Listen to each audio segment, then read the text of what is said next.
Joshua, chapter 5, the new generation circumcised. Verse 1.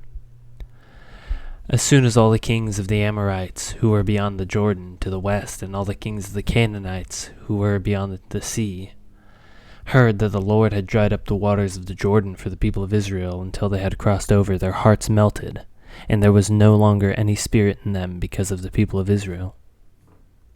At that time the Lord said to Joshua, "Make flint knives and circumcise the sons of Israel a second time." So Joshua made flint knives and circumcised the sons of Israel at Gibeath Hararlot. And this is the reason why Joshua circumcised them. All the males of the people who came out of Egypt, all the men of war, had died in the wilderness on the way after they had come out of Egypt, though all the people who came out had been circumcised. Yet all the people who were born in this way in the wilderness after they came out of Egypt had not been circumcised. For the people of Israel walked 40 years in the wilderness until all the nation, the men of war who came out of Egypt, perished. Because they did not obey the voice of the Lord swore to them that he would not let them see the land that the Lord had sworn to their fathers to give us, a land flowing with milk and honey. So it was their children, whom he raised up in their place, that Joshua circumcised. For they were uncircumcised because they had not been circumcised on the way. When the circumcising of the whole nation was finished, they remained in the place, in the camp, until they were healed. And the Lord said to Joshua, "Today I have rolled away the reproach of Egypt from you." And so the name of the place is called Gilgal to this day. First Passover in Canaan, verse 10.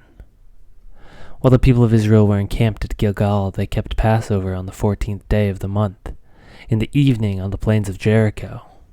And the day after the Passover, on that very day, they ate all the produce of the land, unleavened cakes and parched grain.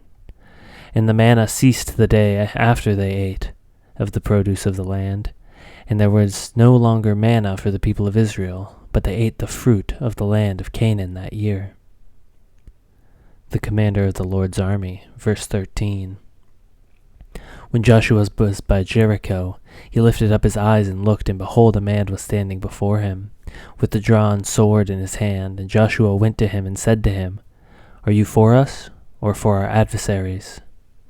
And he said, "No, but I am the commander of the army of the Lord. Now I have come." And Joshua fell on his face on the earth and began to worship, and he said to him, "What does my Lord say to his servant?" And the commander of the Lord's army said to Joshua, "Take off your sandals from your feet, for the place where you are standing is holy." And Joshua did so.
you.